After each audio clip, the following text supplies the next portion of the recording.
Hi everyone, welcome to Arguing for Autistic Rights, Backlash Against Neurodiversity and How to Overcome It, a session at Ideas for Freedom.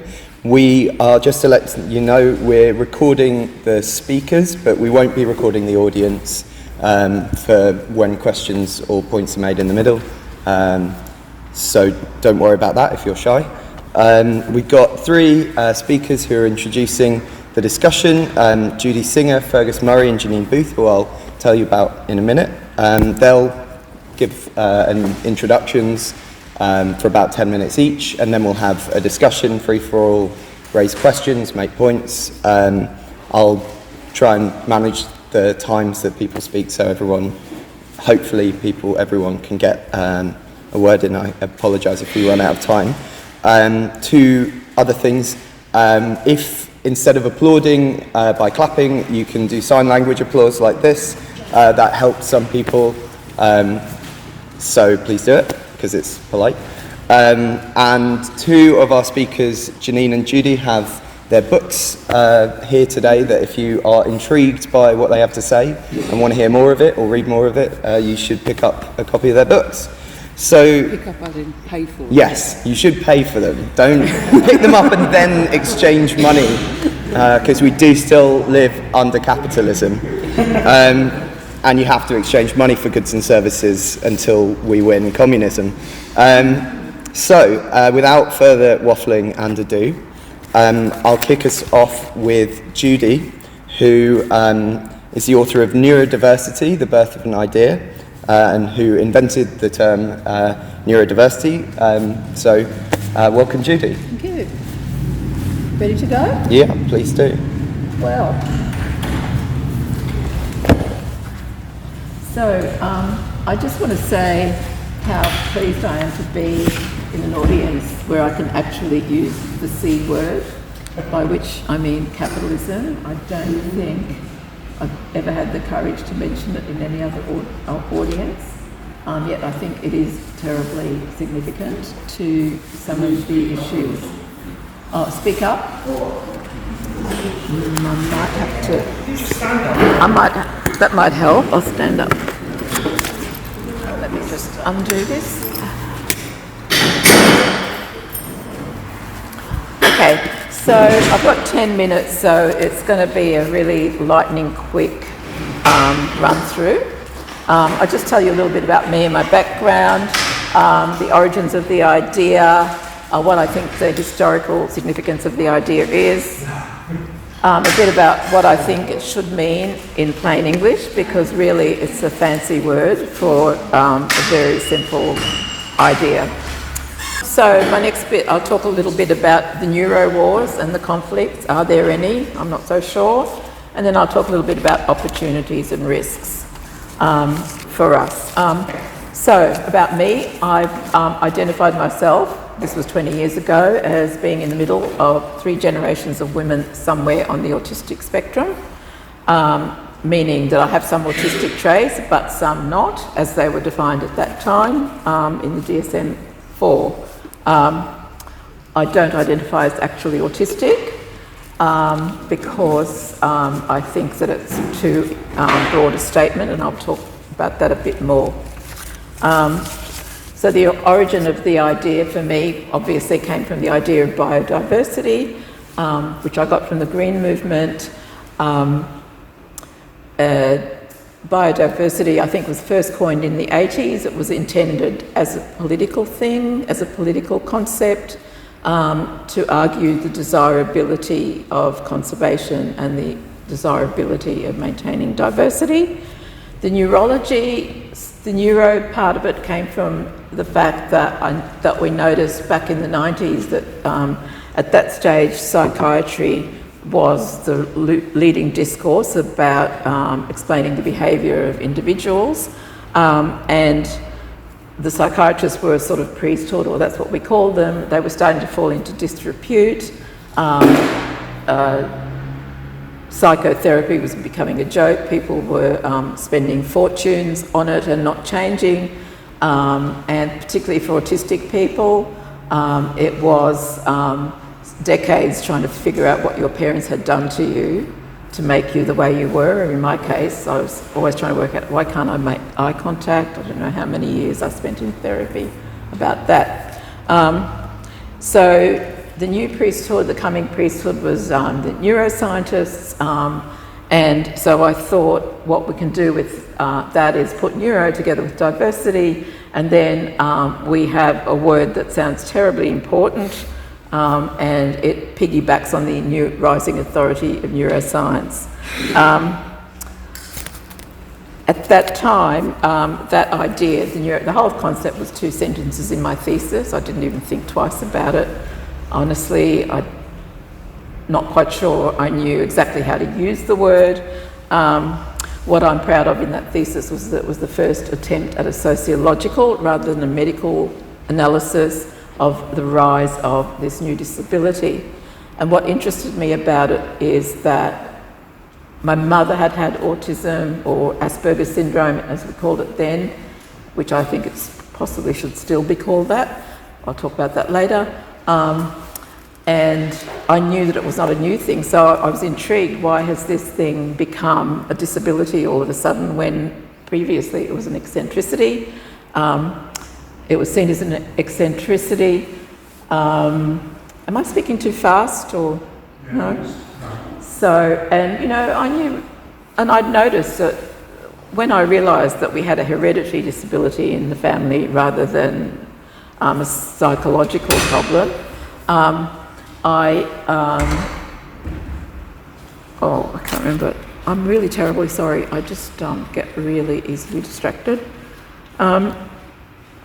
So I'll just move on from whatever I was trying to say. I just want to say about that thesis that I wrote, that it's started off as a social constructionist thesis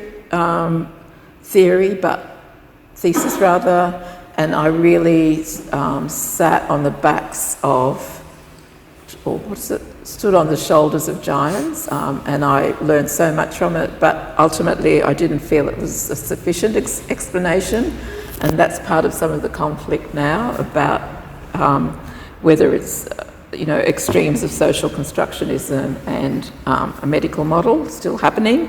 But what I wanted was to take the best of all of them, and I thought medical model had something to contribute, but it was still not enough, and that's when I came up with the model of the deaf people who identify not as a disability, the deaf nation, but as a neurological minority, and I thought that's the missing ingredient. So that's how I thought of a neurodiversity movement. I think part of the significance of the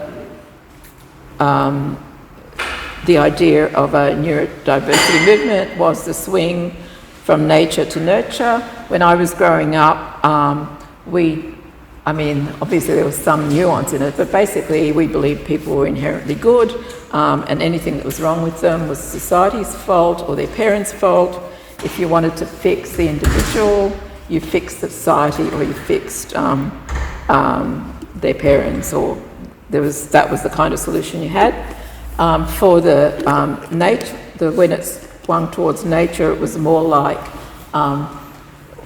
whatever flaws in the individuals were innate, and the only way to control that was social control. And really, what was the solution to that? To cure the individual, or at the most extreme end, it was eugenics. And that was why the gay movement, the feminist movement, all of us were really hostile to this notion of nature or inherent nature or essentialism as we thought of it. For the significance of it to individuals, it was by saying that it's innate and not psychological or not a matter of your choice. It was saying you're not to blame. And I think for me, somewhere in there, I said, when I realised that I had this condition, for me it was not to adopt a label, but simply to examine my life through a new lens of trying to work out, well, which part of it from an ethical position, which part of my behaviour am I, can I be responsible for, and which part of my behaviour is not my fault, and how can I work around that?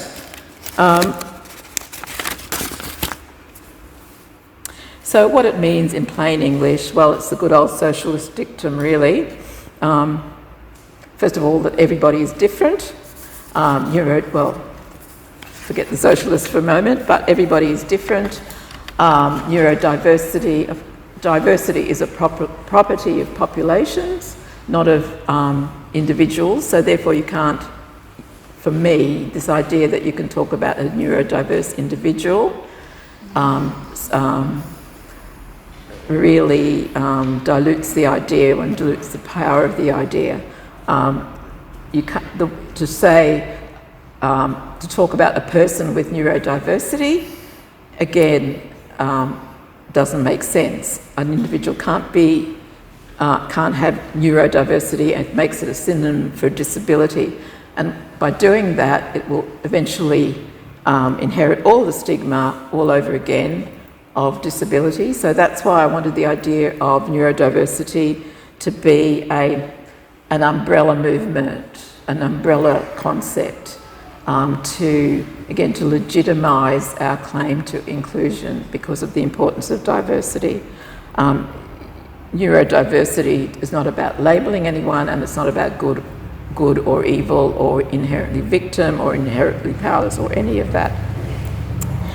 And in simple English, it's, the old socialist dictum, from each according to their ability, to each according to their needs, not actually from Marx, but from an earlier French socialist whose name just escapes me for a second.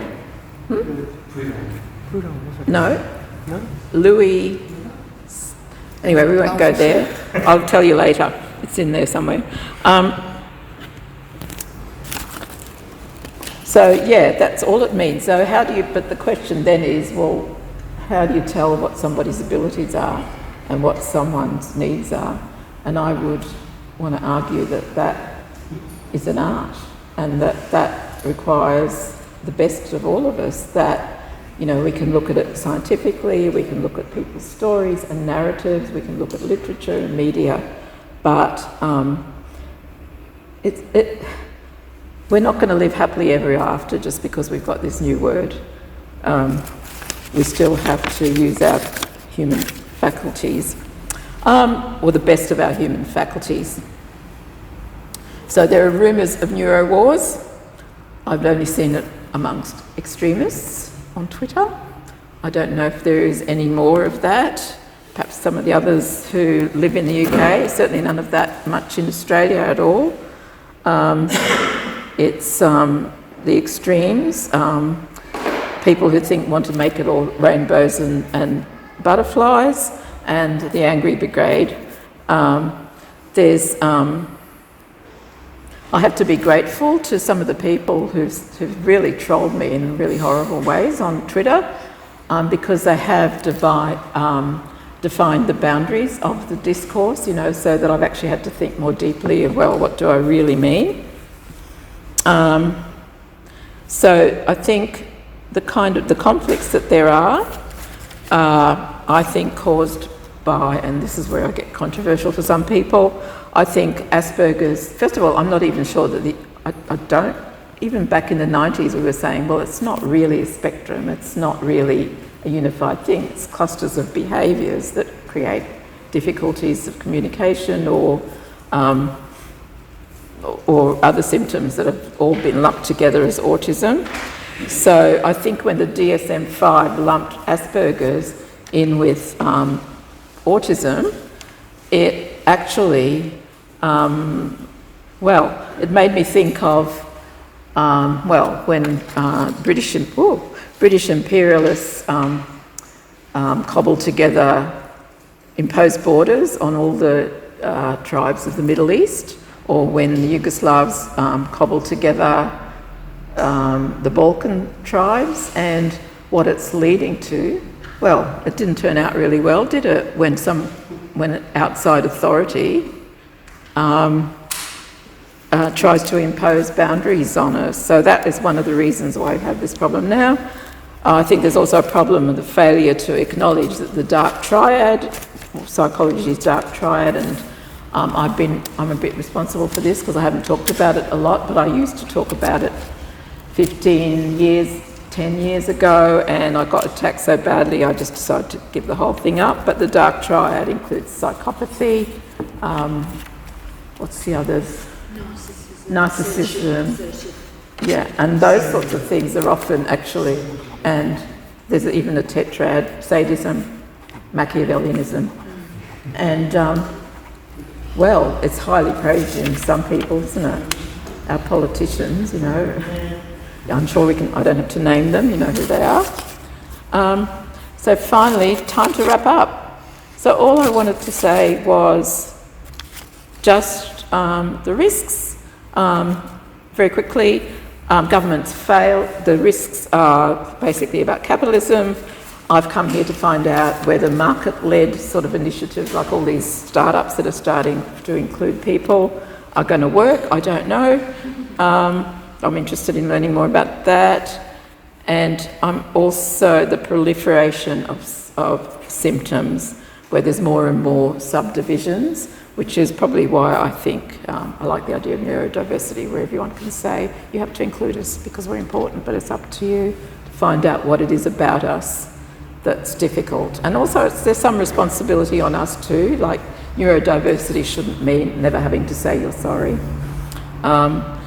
And finally, that's it, from each according to their ability, to each according to their needs. Thanks, Judy. And next, we'll hear from Fergus Murray, who's the co-founder of Autistic Mutual Aid Society in Edinburgh. Fergus, I'll give you 10 minutes. I'll let you know when you've got 5 left. So I wanted to talk a bit about the relationship between neurodiversity and disability and how I understand that. Because one of the most common accusations made by critics of neurodiversity, or those who claim to be critics of neurodiversity, is that we discount autism as a disability and ignore the problems of severely autistic people, which is a bit odd when many of the most prominent neurodiversity advocates qualify as severely autistic themselves, whatever that means. And most absolutely see it as part of the movement for disability rights. Ari Neyman, for example, who was head of the Autistic Self-Advocacy Network for a long time, has recently completed a history of the disability rights movement in the USA from the Civil War to the present. Neurotribes, by far the best known book about neurodiversity, sorry Judy, is absolutely clear on the status of autism as a disability. Supposed critics of neurodiversity have a consistent habit of laying into straw men, which has been aided in recent years by a lot of very sloppy journalism. To be fair though, there are people who don't see their autism as a disability. And in some cases this is because, like so many people, they see disability as automatically a bad thing. And in accepting their autism as a part of who they are, with advantages and disadvantages, they reject the idea that it's necessarily a bad thing. And for them, that means rejecting the label of disability. This is understandable, but it's a mistake. Many disabilities have advantages, and autism is not unique in having a culture associated with it and a community where many find acceptance that has eluded them in wider society. In any case, I have never known anyone to seriously argue that autism is never a disability. People rejecting the label of disability for themselves doesn't mean that anyone else's disability status is threatened necessarily. The question of whether autism is always a disability is a lot more subtle. There's no one universally agreed definition of disability. In the UK, the Equality Act, which uses similar language to the World Health Organization, says you're disabled if you have a physical or mental impairment that has a substantial and long-term negative effect on your ability to do normal daily activities. I don't know about any of you, but I have no idea what normal daily activities are supposed to be. Maybe that's just my autism, but the idea is just baffling to me. The assumption that disability can only result from impairments is similarly problematic, although it is standard in disability studies to talk about impairments. But what if the differences that have a negative effect on your ability to do normal daily activities also have substantial advantages. Where disability is not inherently negative, impairment really is. Diminishment or loss of function or ability. To impair is usually to make worse, less valuable, or weaker. To lessen injuriously, to damage, injure. So it's no wonder that a lot of people reject the idea that they're impaired. It's a natural thing to push back against, especially if, for example, the things which are being claimed as impairments clearly have positive aspects for you. For example, the sensory processing difficulties in autism are clearly very closely associated with our intense experiences of very pleasurable sensory stimulation. Where autism is usually described in the literature in terms of deficits in social imagination, communication, and flexible thinking, most autistic people really don't think of it that way. The difficulty imagining what other people are thinking about largely comes about because we just think differently from other people.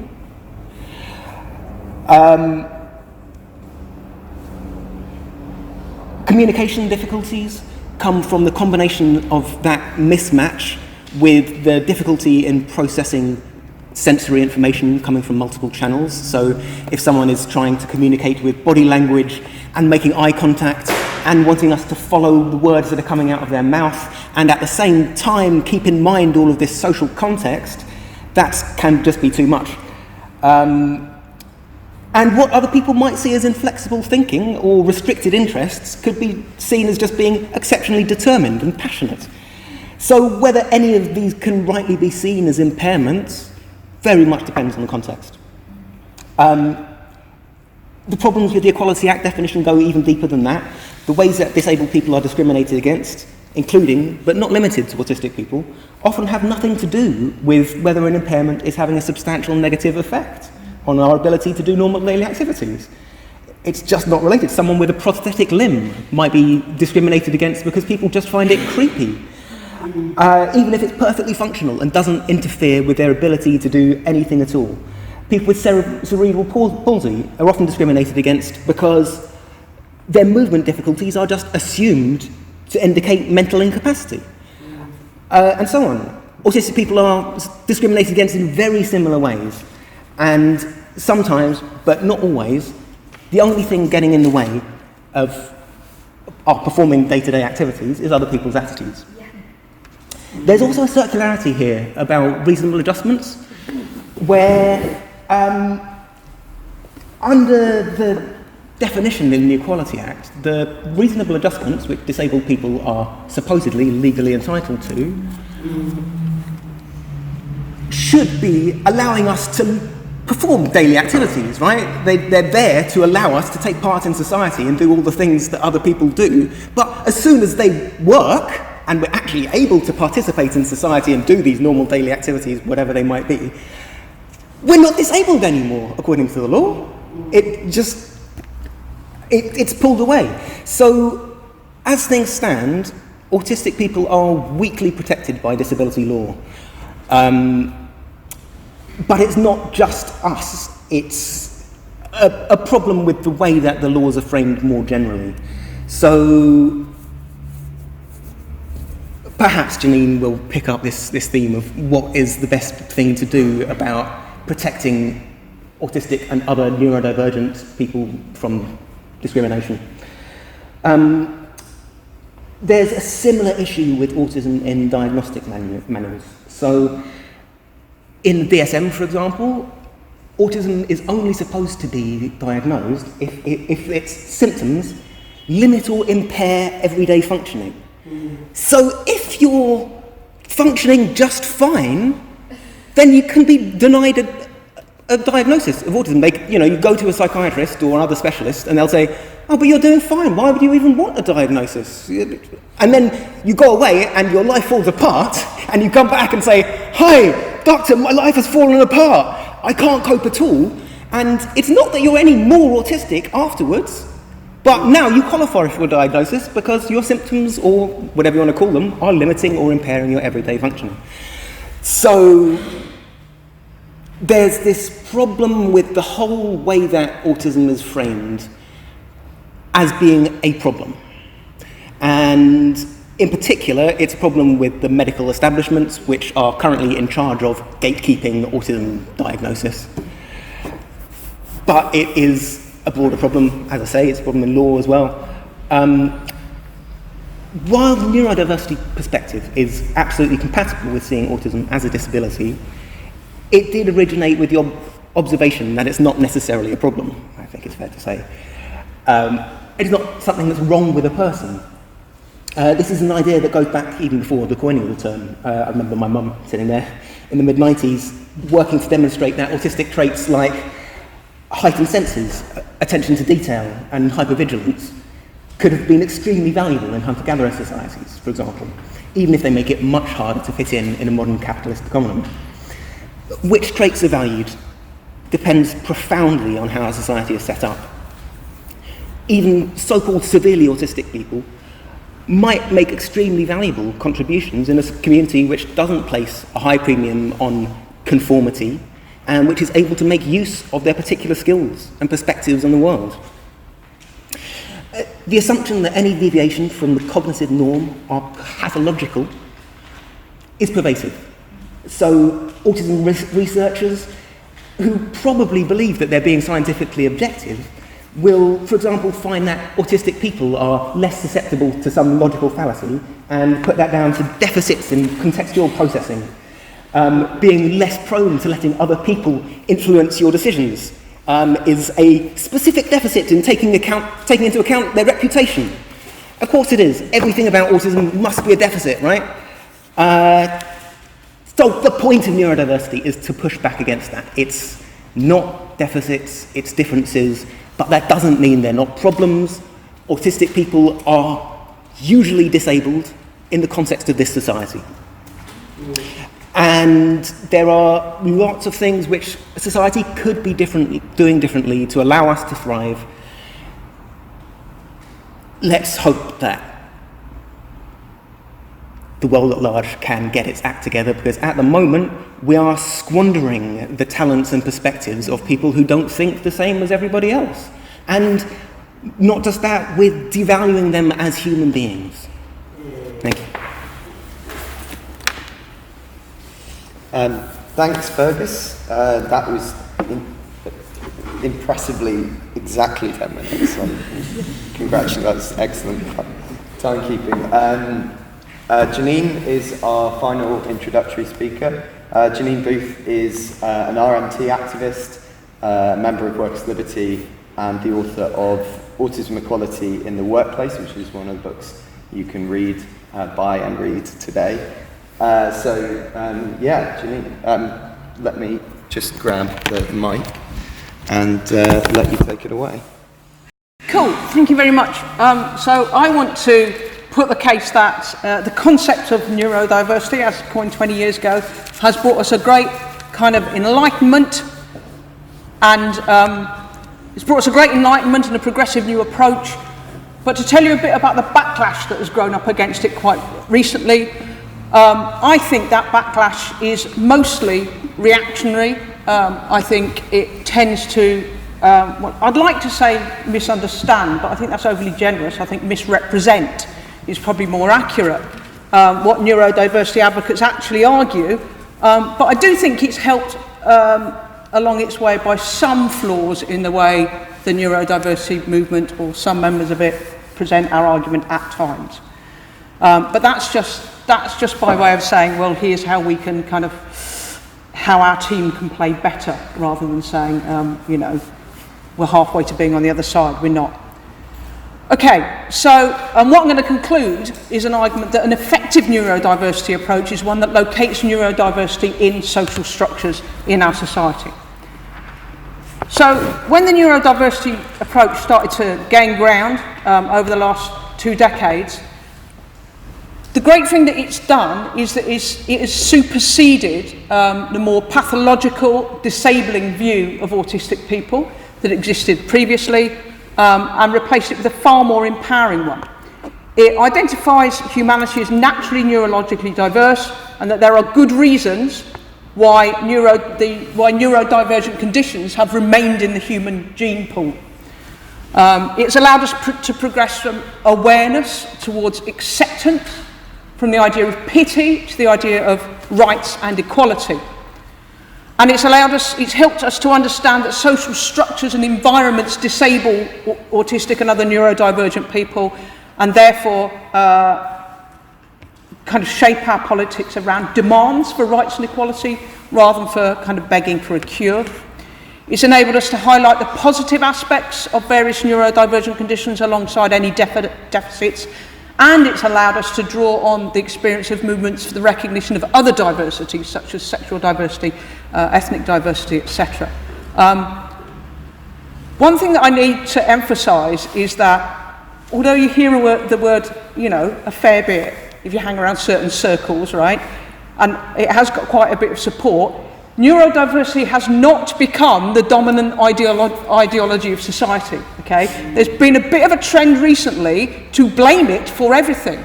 So there was there was an article recently that Nick Cohen wrote, which essentially blamed the neurodiversity approach for schools excluding learning disabled pupils. Right, as though the neurodiversity movement runs the country, right? We don't run the country. It's still a fringe, radical, but I think liberatory approach and movement. The other thing you'll find in that is that you will find kind of ruling parts of society, like employers, grasping the idea of neurodiversity and saying how much they support it, right? But it's just, 9 times out of 10, it's BS, right? They say it, they tick it, they use it to claim a kite mark, right? But they don't actually respect the neurodiversity of their workforce at all. Or if they do, it's because they've suddenly decided that autistic people are really easy to exploit, because they don't think we'll spend time sitting around the office nattering, but instead we'll be more productive. But that is not the neurodiversity movement. Okay? But there are a few points I would like to make about neurodiversity and how we present it. The first of all is that there's some people in some ways have got a little bit carried away with the phrase, and it's like people stop saying autistic and just say neurodiversity, and sometimes that obscures the needs of the individual neurodivergent conditions. So much in the same way as if you only ever talk about anti-racism and never talk about Islamophobia and never talk about anti-Semitism, right, you're going to miss the specifics of those experiences. Then if you only ever talk about neurodiversity, not about ADHD, not about dyspraxia, not about autism, etc., then you're going to miss the specifics of those experiences. So neurodiversity is not a condition, okay? It's an approach, it's a way of understanding things. So let's use that term when it's appropriate and use other terms when they're appropriate. So on the issue of disability or difference, okay, that Fergus has already touched on, I think this is very important. It's important to note that our society defines neurodivergent conditions almost entirely negatively.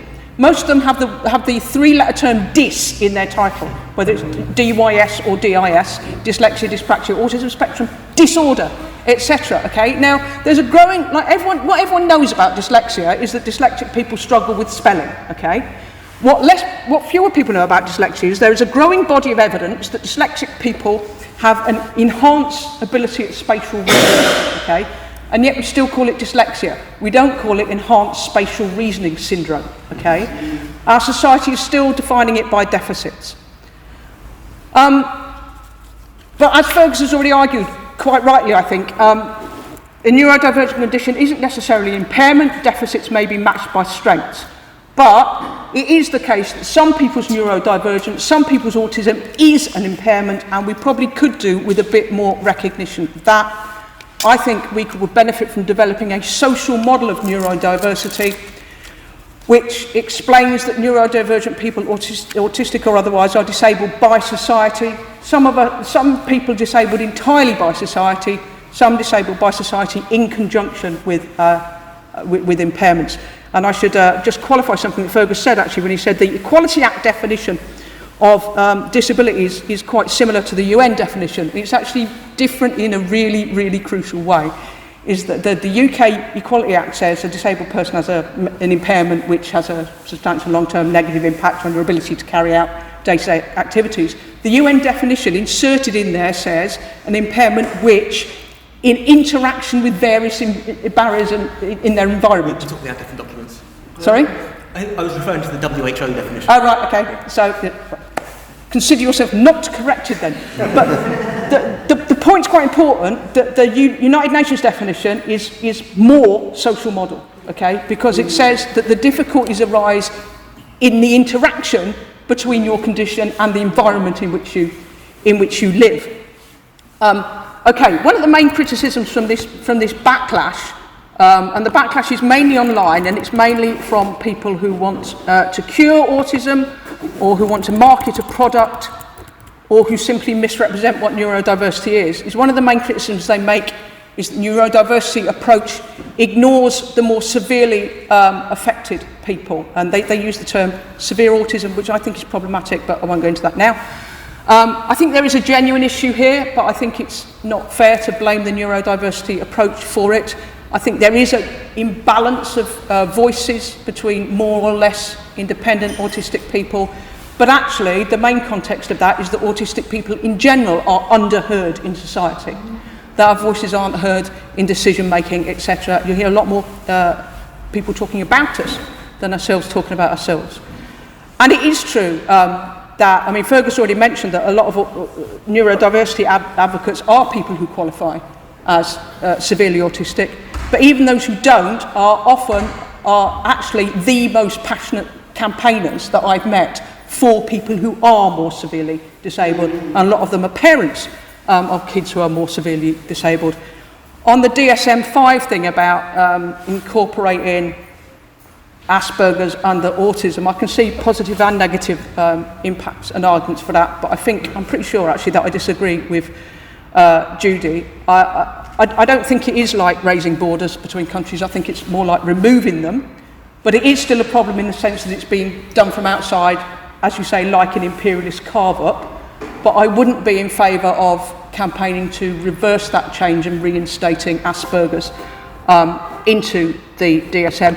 I also think we need to recognise that brain science is still at a very early level, right? And when we're sitting here having this meeting in 5 years, 10 years' time, I think it's quite possible that not only will the terminology, but even the categories being referred to will have changed a lot. So I don't see much point in digging in about certain categories or terminologies now.